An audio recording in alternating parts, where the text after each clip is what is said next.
Hey, welcome back to Transform Your Workplace. I'm your host, Brandon Laws, and I've got to tell you, I've been looking forward to this conversation for a while. Marcus Buckingham is one of those thinkers who shaped how I led early on. Books like First Break All the Rules and Now Discover Your Strengths were some of the first leadership books I picked up early in my leadership career, and they really stuck with me.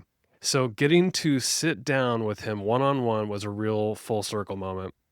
Marcus has spent over 25 years as the world's leading researcher on strengths, engagement, and human performance.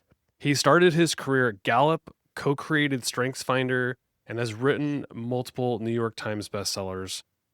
His newest book is called Design, Love In, and in it, he makes the case that the most powerful force in business isn't technology or strategy, it's love. And not in a soft or sentimental way. He's talking about a measurable, practical force that drives real behavior and real results. He's a great storyteller, and we get into some great stories in this one. We talk about what he learned after selling his own company, a leader he followed around who completely changed how he thinks about experience, design, and a pretty sharp take on how leaders are using AI that I think will stick with you. But before we get into the conversation, a quick word about our sponsor, Zenium HR. If you're a business owner or an HR leader who needs more support, Zenium's custom HR solution might be exactly what you're looking for. Zenium can step in as your full HR department or wrap around your existing team for specialized work, compliance guidance, or just a thinking partner when you need one. Learn more at zeniumhr.com. All right, here's my conversation with Marcus Buckingham.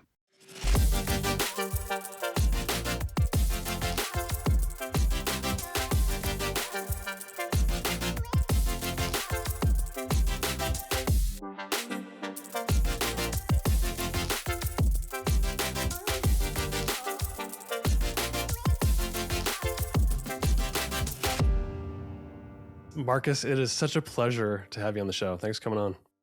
Happy to be here.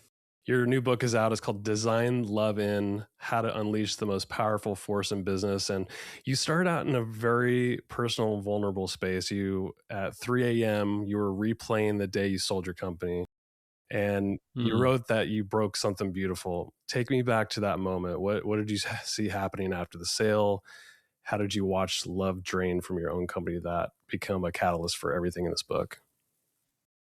Well, I mean, I'm a researcher by training and by background, but I'm also an entrepreneur. So about 2007, I took all the research that I had done on leadership and strengths and so forth and built a company around a strengths assessment called Standout. And we were trying to give managers, there's a lot of HR tools in companies, but there's not a lot of tools for managers to get the best out of their people. So I built this company to do that through software and through assessments and so forth. And we spent about 10 years building it. And when you're building a company, a small company, there's a lot of love.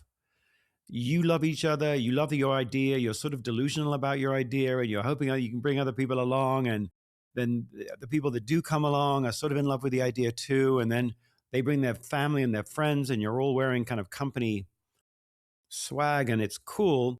And then you have customers and you have to be kind of massively over serving those customers. And there's a lot of love between you and the people that you're serving. And it's just a really distinctive, if you build a company, it feels very loving. Yeah. You're doing tough things, but you're doing them lovingly and you feel very human. The whole thing feels very human to you, each other, human to you and your customers. The whole thing feels very specific.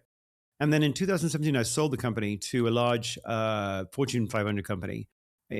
My thinking at the time was scale. They have 3,000 salespeople. We're trying to change the world in terms of helping managers be better. They offered a price that was like, oh, wow, okay. And so I was like, price, scale, speed, land grab, let's try to go big. It all seemed to make sense. Yeah. But very quickly after the sale, I should have known better, but the company got split up. All the little parts and pieces of the company got split up into these disintegrated silos. And basically, the running of the machine became what we talked about. The efficiency, the profitability, the next quarter, compliance. Those were the things that we all talked about. And I start the book with a beautiful line from the love poet Pablo Neruda, who says that love lives in intelligence, but dies from neglect. Love doesn't die from being killed. It dies from forgetting. You just stop talking about it anymore. And all your conversations become about something else. And in this big company, all the conversations become about something else. And then the love dies. And you wake up one day and you go, oh, I, I killed the thing that made everything worth doing, the blood that's coursing through the veins of a small company that grows and grows and grows. It grows because of the blood, and the blood's gone, and we've drained it away, and we've become this dried out, desiccated thing. And it wasn't the big company's fault. That running the machine is what they're, it's what many big companies, that's what they talk about. And so it was really just the conversation all changed, and it was my fault. I should have known better. But I woke up one day and the blood had gone. You painted a pretty unsettling picture where we're at today. Employers are tracking keystrokes, policing social media, opinions, monitoring how long we look at our screens. And you say that everything is available to us, but nothing protects us. It's efficient, but unloving. So, how do we get here? And what does that world demand from leaders that's different from 25 years ago?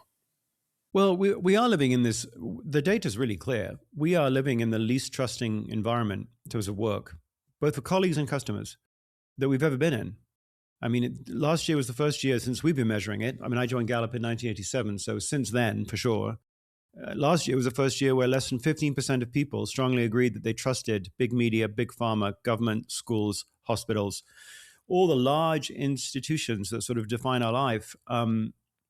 Less than 15% of us strongly agree that we trust those institutions. So we're living in a world which is like no one thinks anyone's got your back. And because we have more surveillance ability, because people after the pandemic, many leaders are suspicious of people working from home, despite the data which shows that we can actually be quite productive having chunks of our time at home. Not all, but some. And then, of course, we have AI barreling down the track saying, whatever it is to mean to be a human, we're not really sure that that's valuable anymore. We have a lot of companies that, whether or not this is true, saying they're laying off people because of AI. That could be a smokescreen, but they're saying we don't need these humans because we have better ways of doing this. We're living in a world where the things that make humans thrive, like trust, like love, like genuine human connection, are just seem to be becoming less important. It's a bit like my own company. We're just talking about them less. I don't think there's evil abroad. It's more like we live in a transactional world. Humans at work are not called humans at work. They're called FTEs, full-time equivalents. Headcount. Customers are called their average basket size, lifetime customer value.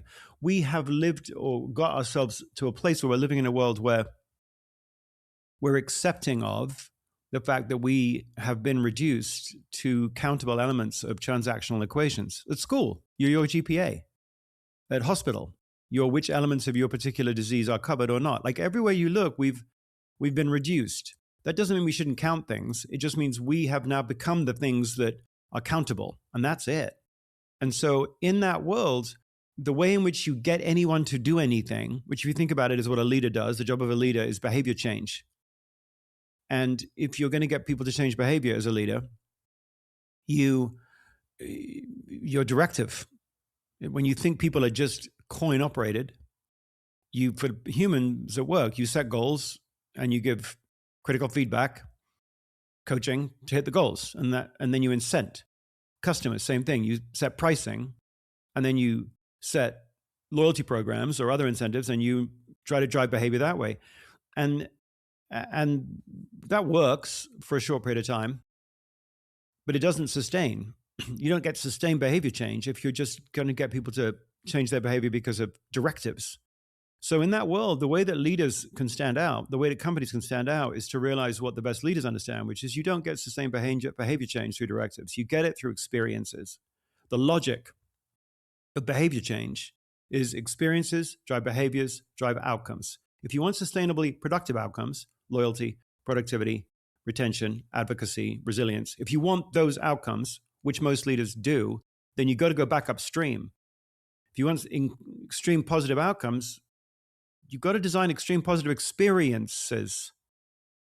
And what's the whole book is about that, really, what I called experience intelligence. There is a leadership capability, Brandon, called experience intelligence. How do you design experiences that move behaviors, that move outcomes? Most leaders don't have that skill Hmm. developed. And if you go to Harvard, Wharton, Stanford, INSEAD, London Business School, we don't teach it. It's the most important differentiator for leaders in the workplace. It defines, what the experience of a customer or an employee is. And it's in the hands of a leader. Leaders are experience makers. The question isn't, are they or not? The question is, are they a skilled one? So the whole book is going, oh man, if you want to differentiate yourself in a world that's hostile and loveless, you might want to develop this particular capability because it's the thing that drives behaviors that drive the outcomes. So the book basically is going, hello, it's a competency, it's real. What is it? How would you build it? Let's talk about one of those such leaders that you're describing. And before we started recording, you talked about the way you go about your research is you definitely have this quantitative side, but the qualitative side, you're following people around, you're asking a lot of questions.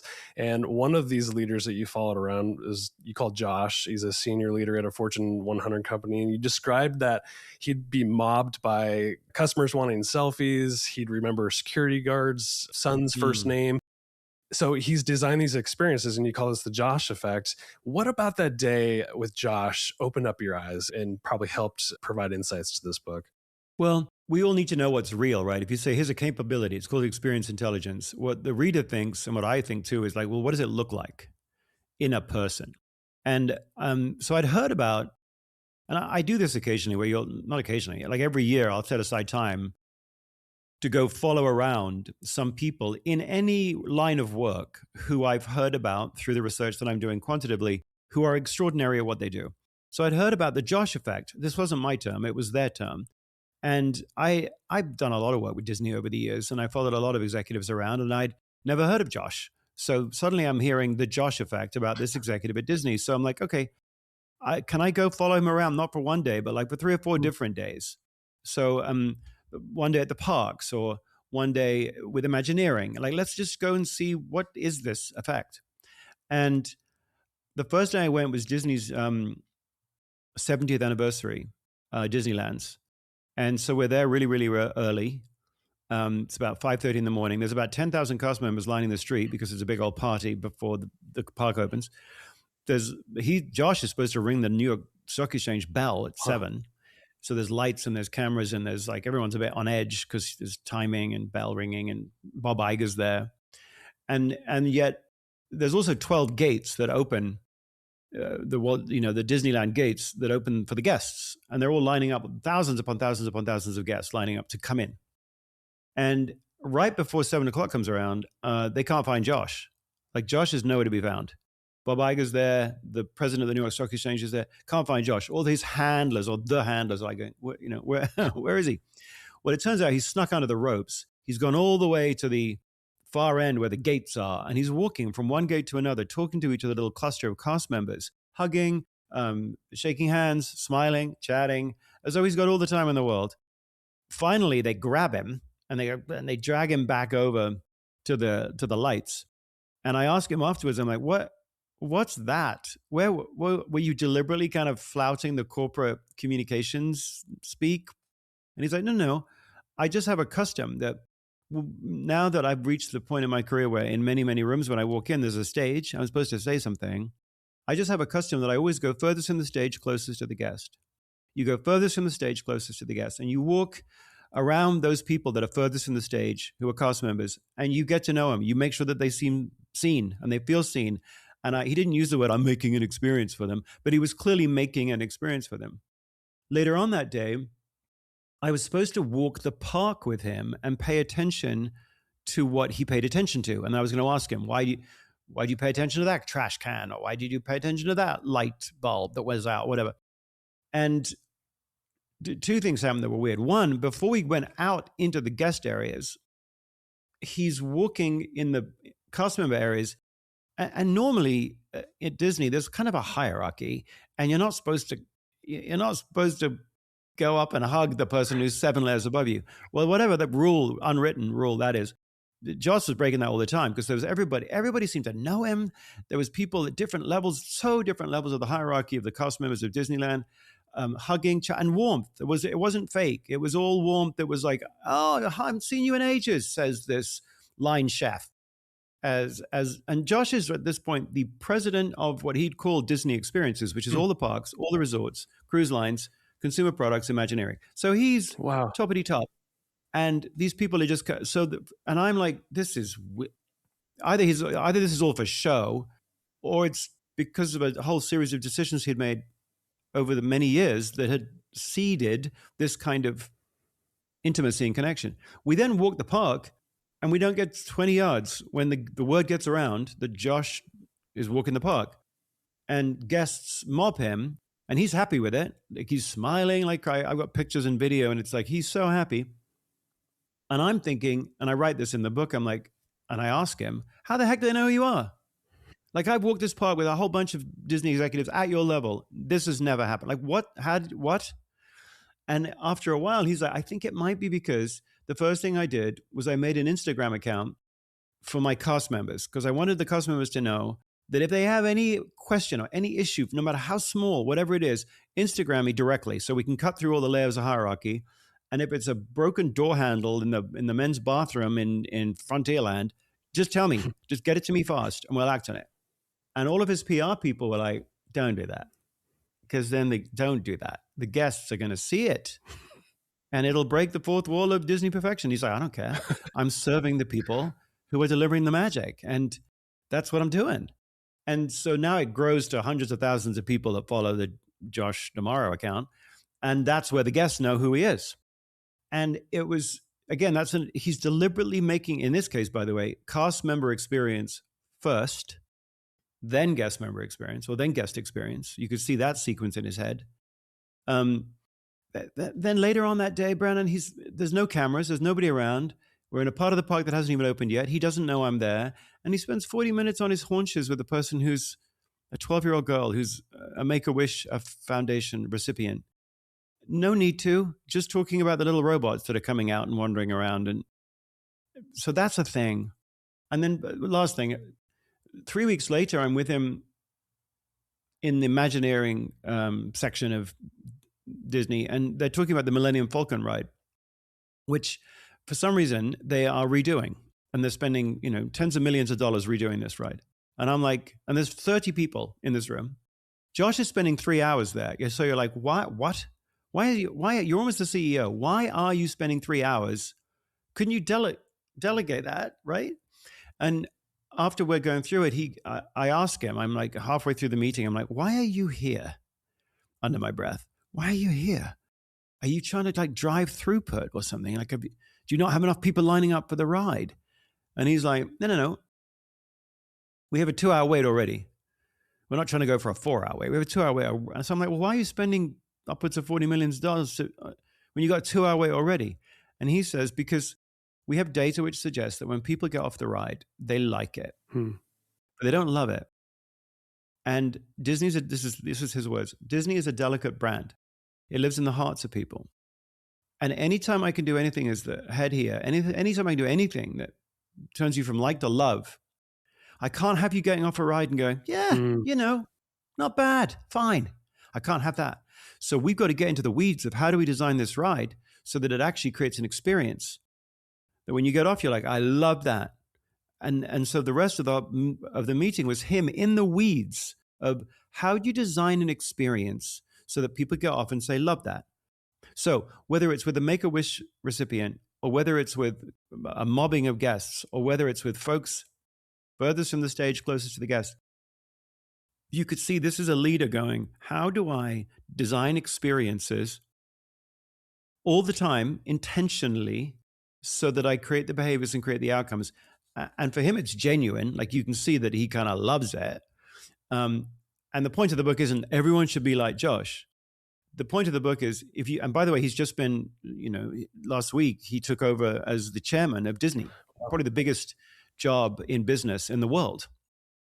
And I'm so happy the board came in looking at all the candidates in a world of chest-thumping directive behaviors that pass for leadership today.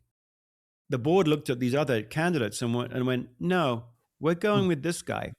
This is a guy who understands experience design for humans.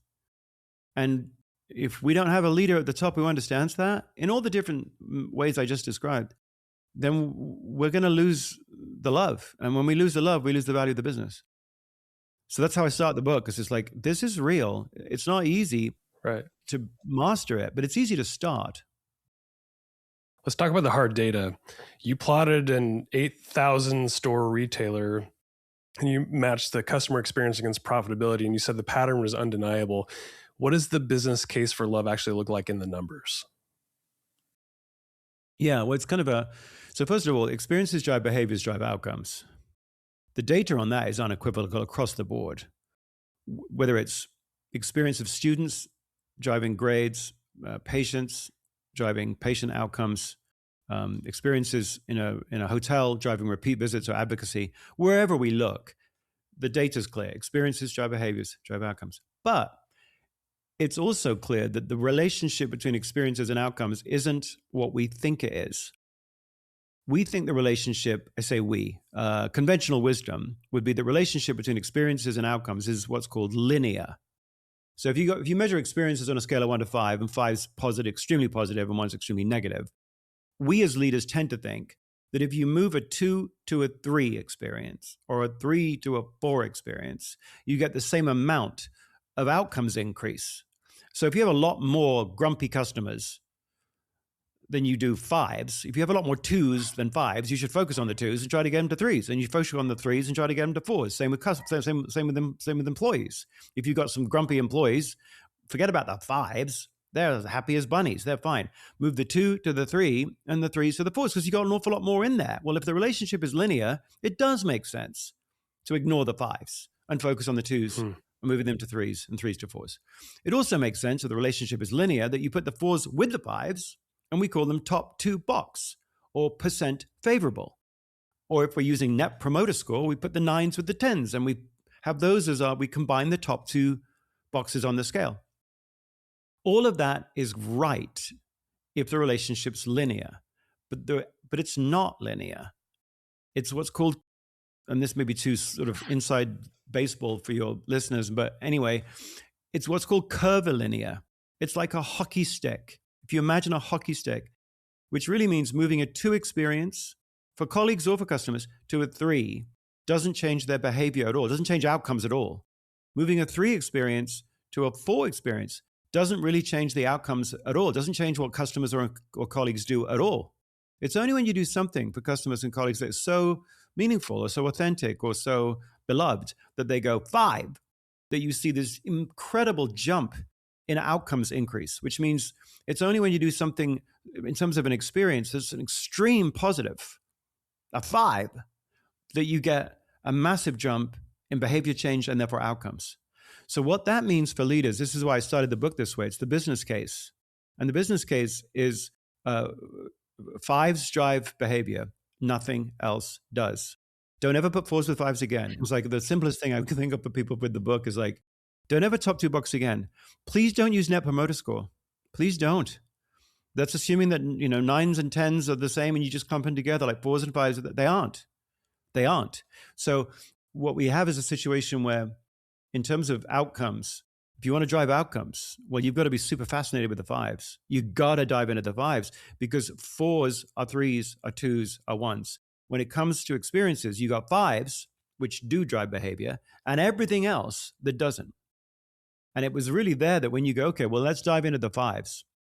If the hockey stick is the hockey stick, if 5s are what drives behavior, then we ought to be, as leaders, super curious about the 5s, just like Josh was. Why are some people getting off and saying 5? Why? Turns out, by the way, with the Millennium Falcon, it was because they were in the pilot seat. There's 3 riders on that ride, pilot, engineer, and gunner.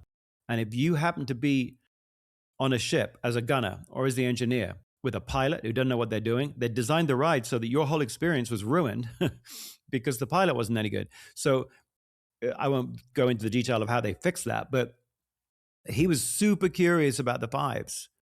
Every leader should be super curious about the 5s.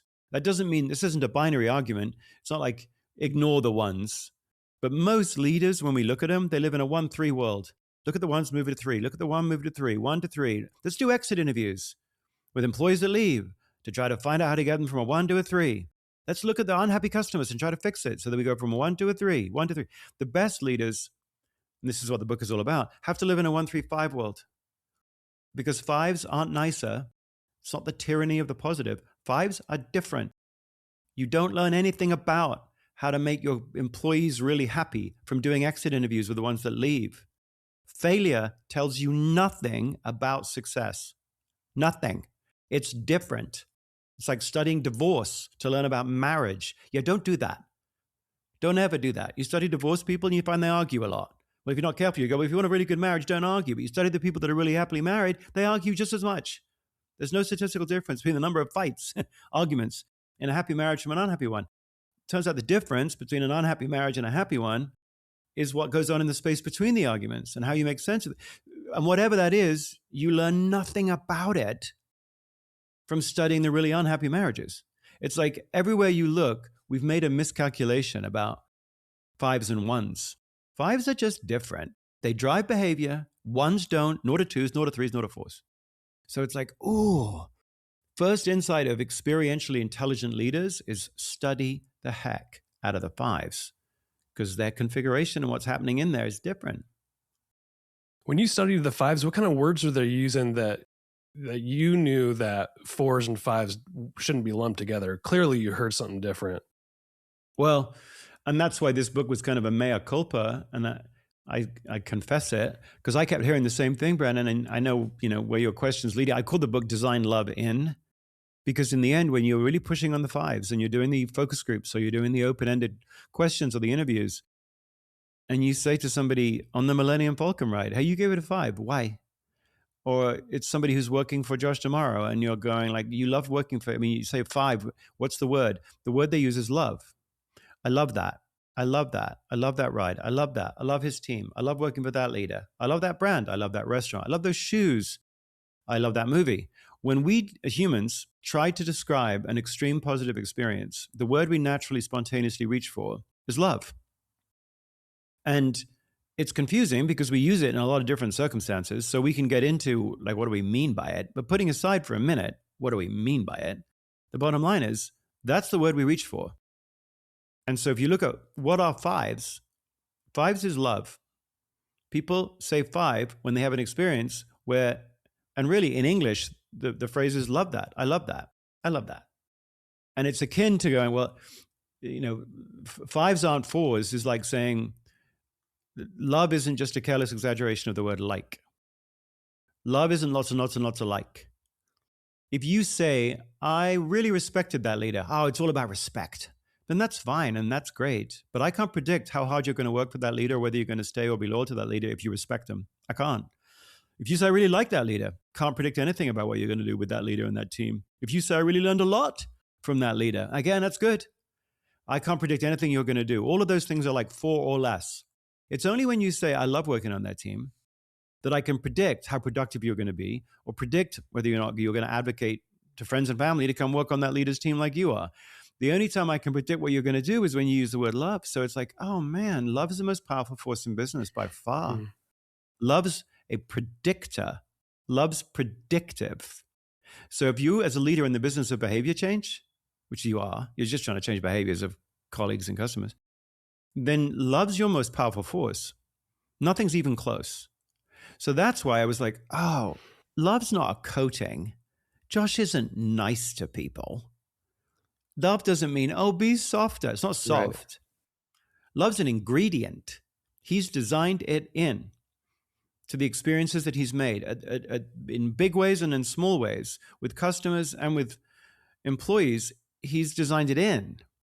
So, and he's designed it in because he, like many of the most effective leaders, realizes it's a driver of all productive human behavior.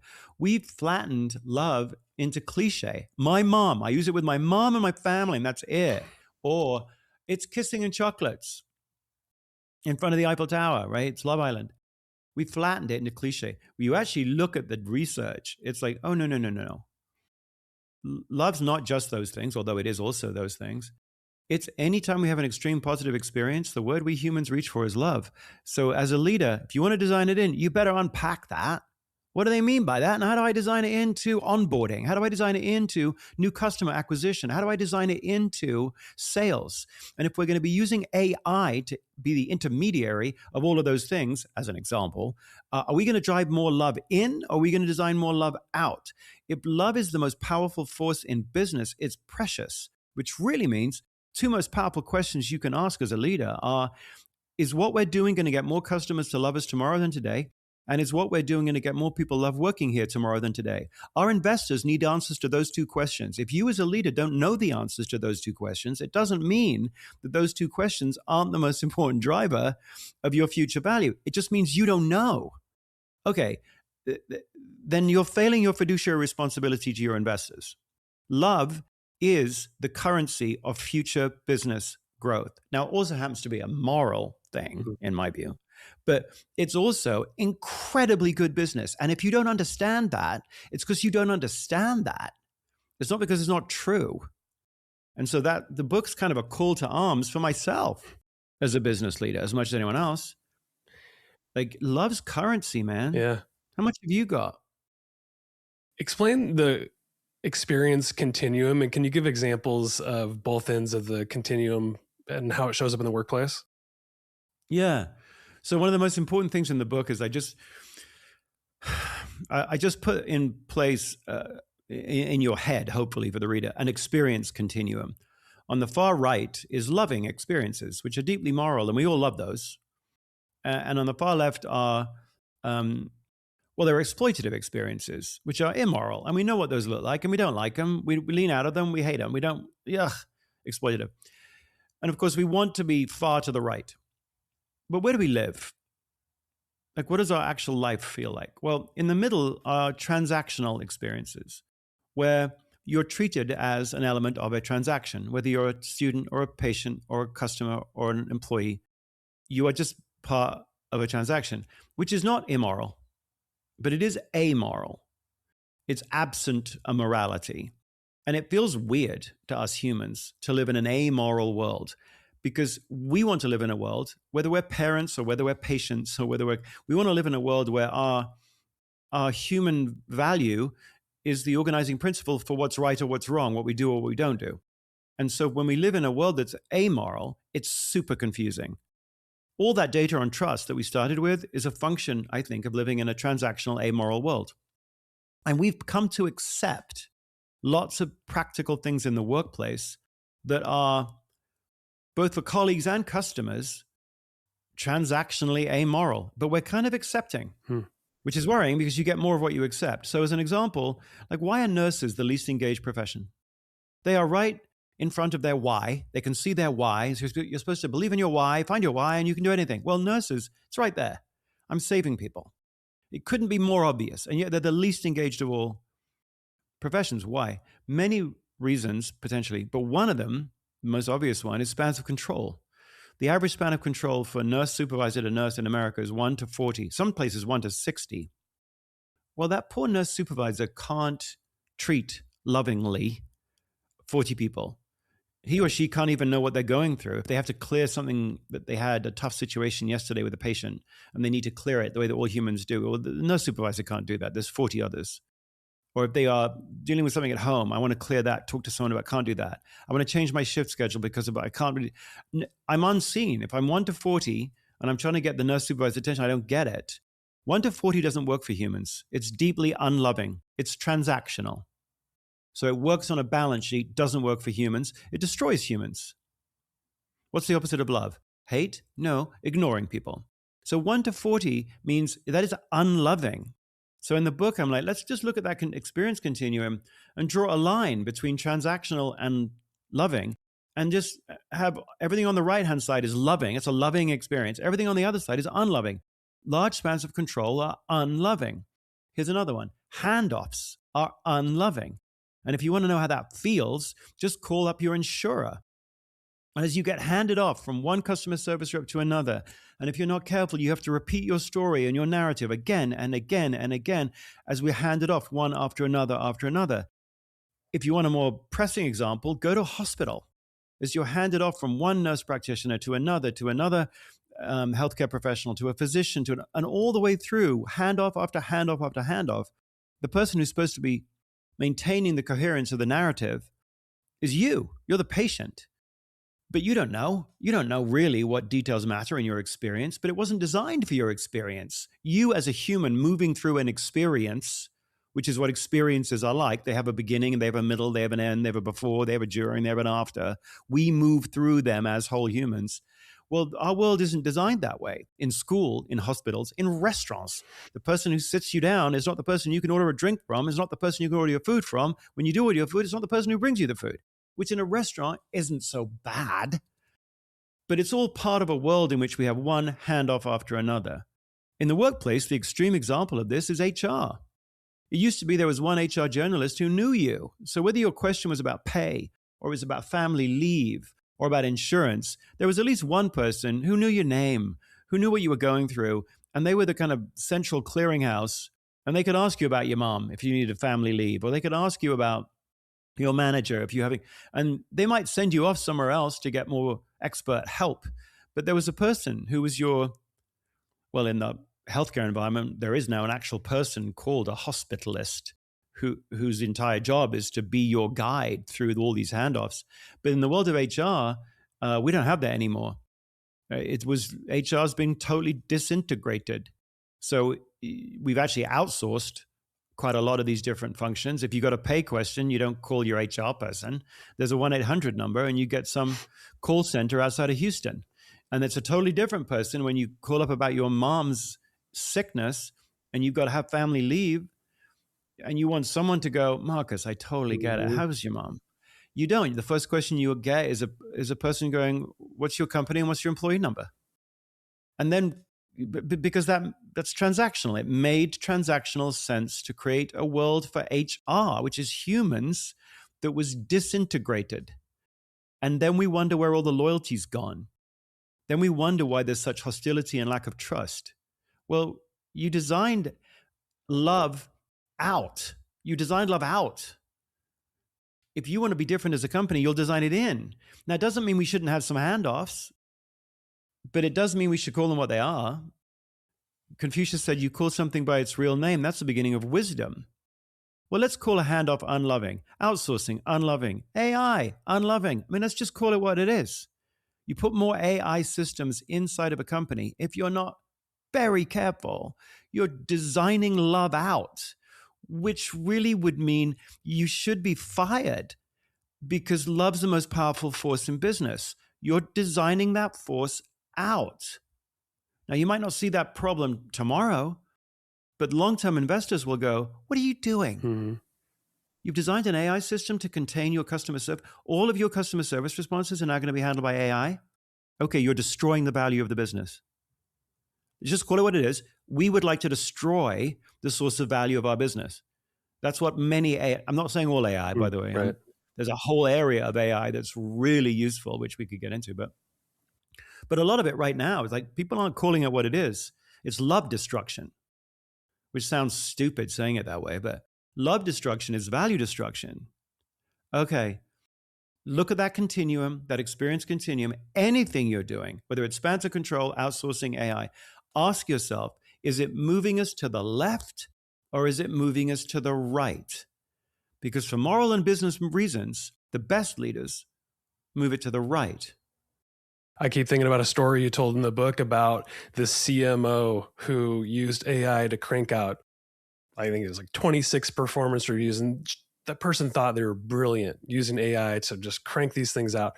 But I got to wonder, based on what you just said, that's got to be moving to the left of the continuum using AI, even though they thought they were efficient and getting work done. But I got to wonder how it makes those people feel. Well, and this, I hope with all of your listeners, I hope you get this out as far and wide as you can, because that person's the CMO of Netflix, right? She's very smart, right? Yeah. She's really smart. But there's two ways in which we understand AI. One of which is incredibly valuable and love-inducing, and one of which is value-destructive. And if we're not very careful, we will be destroying the value of our companies. When she was using AI to do all of her performance reviews, that makes her feel smart. That makes her feel like she's really using her brain and her time wisely, because she did 24 performance reviews or 26 performance reviews in 20 minutes. She's like, oh my word, I love AI. In the same way you can love a pair of socks because it makes you feel more fully yourself, or you love that movie because it touched you in a certain way that it made you feel like you could express yourself. Well, with her, she used AI and it enabled her to make some expressions about her people really quickly and really intelligently. So she loves AI. I love AI. When it enables me to express myself, which AI can do sometimes really well as a metacognitive partner, helping you think about things, helping you process things quickly, opening up a million different decisions for you and doorways. And it's like, oh my gosh, I love AI. So we can love AI for that because it can actually make us feel more fully ourselves, which is another word for flourishing, actually. The other question, though, is can it love you? Not can you love it? Can it love you? Can AI bring more love into your experience? So that as a function of the AI's management of that experience, you end up going, oh my gosh, I love that experience. Well, in her case, you got 26 people on the receiving end of a performance review that they know she didn't write. They know it was artificially created. Those words aren't hers. Now, it could be they look through those words and they go, well, I know the sentiment. I know the intent behind the words. They might say that. But mostly what will happen is they'll read the words, know that they aren't hers, and they'll lean out. Not because they don't like her, but because they now don't know what her intent is. They don't know if she's actually trying to help them flourish. They don't know how exactly she's trying to help them step into their own fear or step into their own pain or hope or ambition or whatever the other human elements are.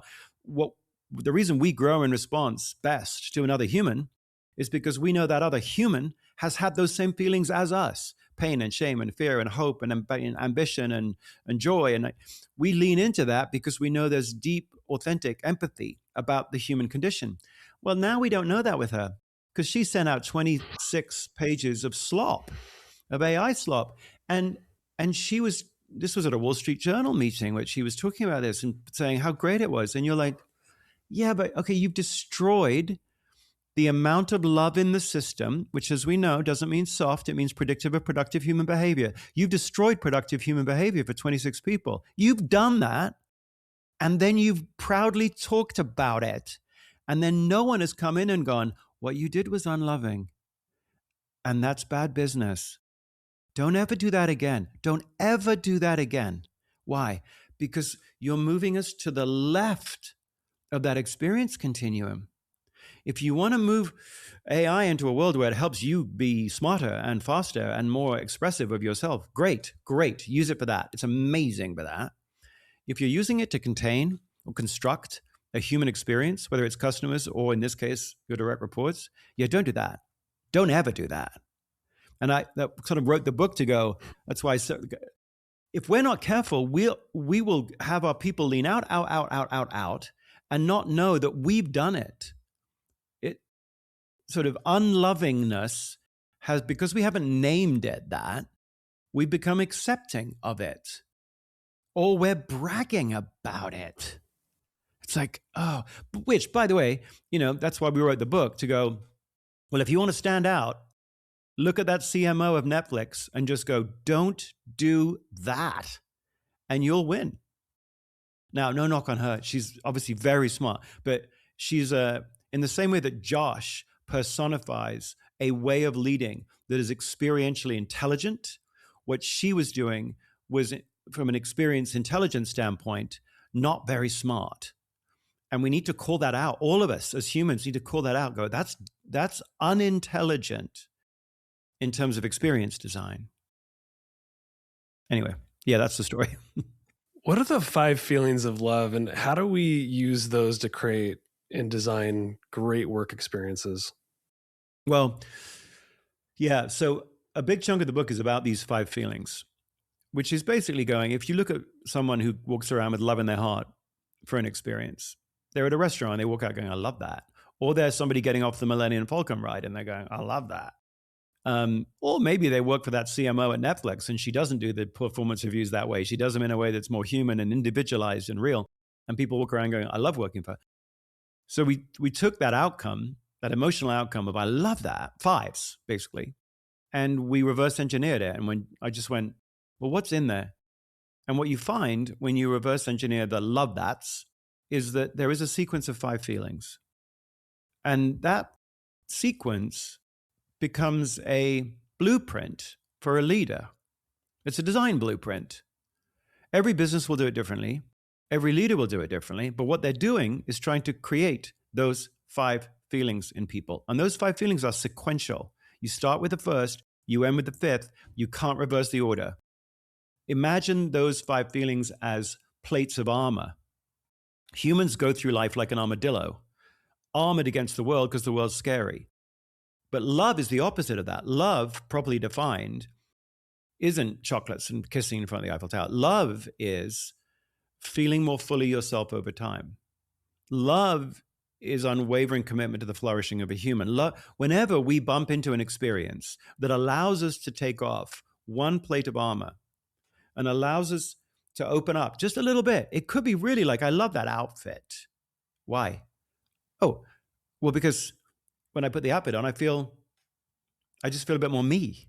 I love that song. Why? Well, because when I listen to it, something about it touches me in some way that I feel a little bigger when I'm listening. I know it's weird, whatever. Whenever we bump into an experience which allows us to be a little bigger, we humans call it love. So love can apply to a lot of different circumstances, socks or moms and everything in between, but it's always the same. It's the same actual experience. It's expression, taking off a plate of armor, a little bit of a plate of armor. And those 5 feelings basically are, well, what are the 5 plates of armor and what's the right sequence? And what they are is control, harmony, significance, warmth of others, growth. Just imagine that sequence. For a person to end up going, I love that, you gotta think about, as a leader, how do I create a feeling in that person of control? Which, by the way, doesn't mean control over you. It means humans want to have control over their own choices and experiences. So you as a leader have got to help them know, what is this world on this team? Values, what are the values of this team? Rules, what are the rules of the team? Tools, what are the tools that work on this team that they can use, and do they work? Decisions, what decisions can I make on this team, and can I make them? Like, we humans like that. We like that kind of clarity because it enables us to know what we've moved into. The opposite of that is learned helplessness, which we hate.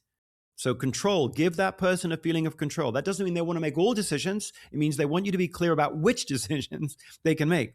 Harmony is every single experience is first and foremost an emotional experience. So you've got to meet me before you can move me, which basically means in any experience, a person is going, do you know what I'm feeling? And do you care? Have you shown me that you know what I'm feeling and that you care? The example I used in the book is some nurses give painless injections, which is weird. But when you study the nurses who give painless injections, they don't have a different technique with the swab or the needle or whatever. And they're not all, some of them, warm and gooey. They're not all joke tellers but they all do say the same thing before they put the needle in. And they all say, some of them say it sternly, some of them say it sort of happily, but they all say, this is going to hurt a little bit. I'll try to make it hurt as little as I can. And just in saying that, they share the pain. And we patients, we lean in because the nurse has gone, I know what you're feeling and I care. I'm not going to change it, not right away, but I'm saying it. So harmony is, have you as a leader, as a manager, as a provider of customer service, have you shown the person going through the experience, you know what they're feeling and they care? That's harmony. Significance is, you interview the best leaders and you go, how do you motivate someone? What's the best way to motivate someone? They all say it depends. If you ask a great teacher, how do you help someone learn? They'll say, well, it depends on the student. Whenever you look at doctors, what's the best way to help a person get better? Well, it depends on the person. So the best people live in a world of it depends. And significance basically says, do you know my story? And do you care? My front story, my backstory. Backstory, how did I get here? Have I been here before? Do you recognize that? Front story, what's happening to me today? Do you understand that? Do you understand who I am? Does anything change because of your understanding of my story? That's significance. Don't start there, by the way. Don't start with individualization. Start with control. then harmony, then significance. There's a sequence. If you start with individualization, that becomes chaotic to me. Now I think everything depends. It's like going into a doctor's office and the doctor says, "No, you know what? Make an appointment however you want. Whoever you are, I don't know. Let's find out who you are. Then you'll have your own unique way of making an appointment." No. I don't want that. Now it's chaos. So control, harmony, significance. Then warmth of others, which is the fourth one. Don't start there. Warmth of others, though, at some point you pop your head above the parapet going through the experience and you go, am I alone? Am I going through this with other people, or am I isolated?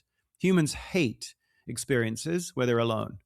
And yet, frankly, we've designed a lot of our world, whether you're buying a car, or whether you're opening a bank account, or whether you're joining a new team, we've designed a lot of the world for you to go through it by yourself. That's daft. We shouldn't do that. And then the last one's growth. Growth is love is a forward-facing emotion. So if you love someone, you're aware they got to wake up tomorrow and face the world again.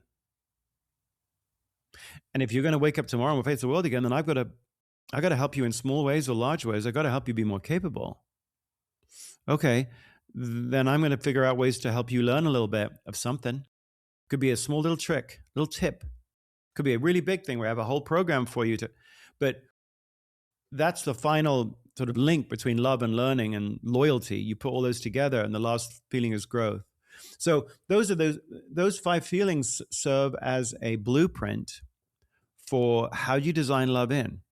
And then in the book, we kind of unpack different examples and experiences of how would you activate those 5 feelings. Love isn't a magical mystery tour. It's designed. Now, you've got to feel it. If Josh was inauthentic, we'd all lean out, no matter how good the design blueprint was. So the intent of helping a particular person say, I love that, that intent has got to be pure. But over and above that, then you got to figure out a way to design that intent into things. What do you actually do? And that's where those 5 feelings come in. Part 2 of the book is where you get into the practical side of designing love in as a leader. So I want to encourage people to go get the book, because there's so much meat that we're not going to be able to cover with the time that we have left. So I want to close with this. You close the book with 10 non-negotiables for designing love in. And I think this will leave people with some actionable steps. As people are listening to this conversation, they pick up the book and they feel motivated to make a change in their organization or for themselves as a leader. What's one thing they can do tomorrow to start designing love in? Well, there's many, many things, but the simplest is, maybe the simplest is check in with each of your people for 15 minutes every week, individually. And just ask them 2 questions. How'd you feel about last week? And then what are you working on this week? How can I help? Do it 52 times a year. If you think about those first 3 feelings, control, harmony, significance, you're hitting all 3 of those feelings with one simple ritual, which I've written and talked about before, but the more you think about it, it's like, hey, if you can touch base with someone, because our feelings about our life and our work and our week oscillate during the course of a year. The goals you set at the beginning of the year are relevant by the 3rd week of the year. Like, goals don't do it. What you can do, though, is check in with each person about how was it short-term last week, short-term this week, short-term last week, short-term this week. If you get into that cadence with each of your people and you're just going, tell me about last week, what you focused on this week, how can I help? And you do that 52 times a year, you'll help people know what decisions they can make. That's control. You'll help people feel like you're in harmony with them. You've got emotional resonance with wherever you might want to move them to in terms of their emotion. You have to meet them before you can move them. Well, you're asking about that. And then in terms of significance, you're talking about them as an individual, and you're trying to figure out, in terms of their unique work and their unique personality, how do you, week by week by week, fit the person to the work and the work to the person? Well, that's a wonderful way to hit. I'm not saying it's the only thing you should do, but it's a pretty straightforward thing to do to hit those first 3 feelings. And if you're thinking, what's great about that practice is if you listen to that and you go, well, I don't want to do that. I've got too many people to do that. Then you've got too many people. It's a practice that helps you decide things. If you can't check in with each of your people every week, individually, you've got too many people. If it sounds boring to check in with each of your people every week, then don't lead people. Yeah. Because that's leading. If you think to yourself, well, I'd love to do that, but I'm actually too busy leading. I'm too busy doing the strategy stuff. I'm too busy. I'm up at 30,000 feet looking at all the big trends. Then this practice would go, no. This is the leading bit. This is leading. Checking in with each of your people is leading. If you're not interested in that, or you're too busy doing something else and you really love doing the something else, then go do something else. But please don't call yourself a leader. You're not leading.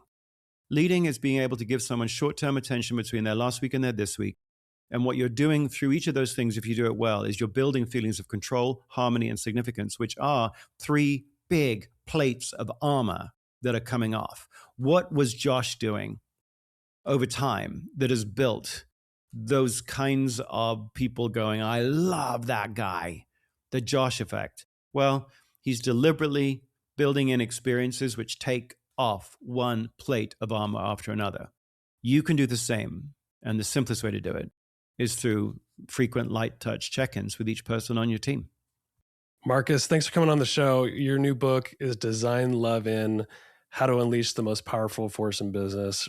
Really great book, well researched, and you obviously put a lot of work in with following these leaders and collecting the data. So congratulations on the book. Where can people buy the book, learn more about your work, anything you want to share? Well, the book's called Design Love In. So if you go to designlovein.com, there's a whole pre-order campaign that we have. If you buy the book, we've got a series of 10 or so episodes, like 10 minutes each, which explore some of the ideas over the last 25 years that underpin the book.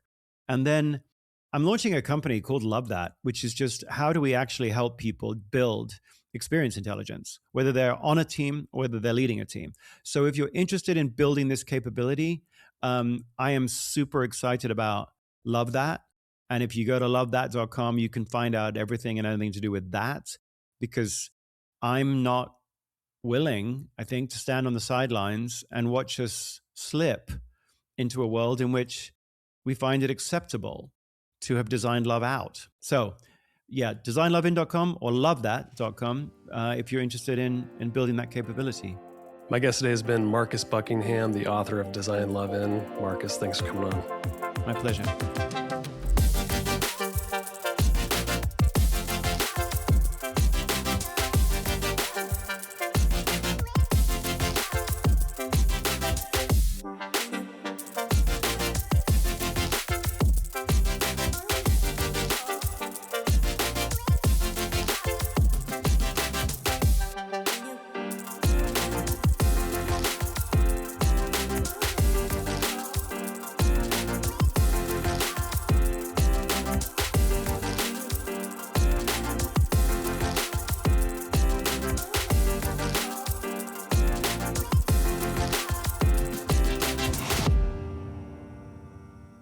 Hey, thanks so much for tuning in for today's episode of Transform Your Workplace. The content on this show is strictly for general information and educational purposes only, so that you can go transform your workplace in a positive way. The views, thoughts, and opinions expressed on the show are the guest's own and don't represent the views, thoughts, and opinions of either Xenium HR, the sponsor of the show, or me, the host, Brandon Laws. Additionally, Xenium HR or myself, Brandon Laws, doesn't endorse any guest, their business, or any organization they represent, so discretion is advised. We encourage you to work with a trusted advisor to find a custom approach that fits your organization's needs. Thanks for tuning in to today's episode.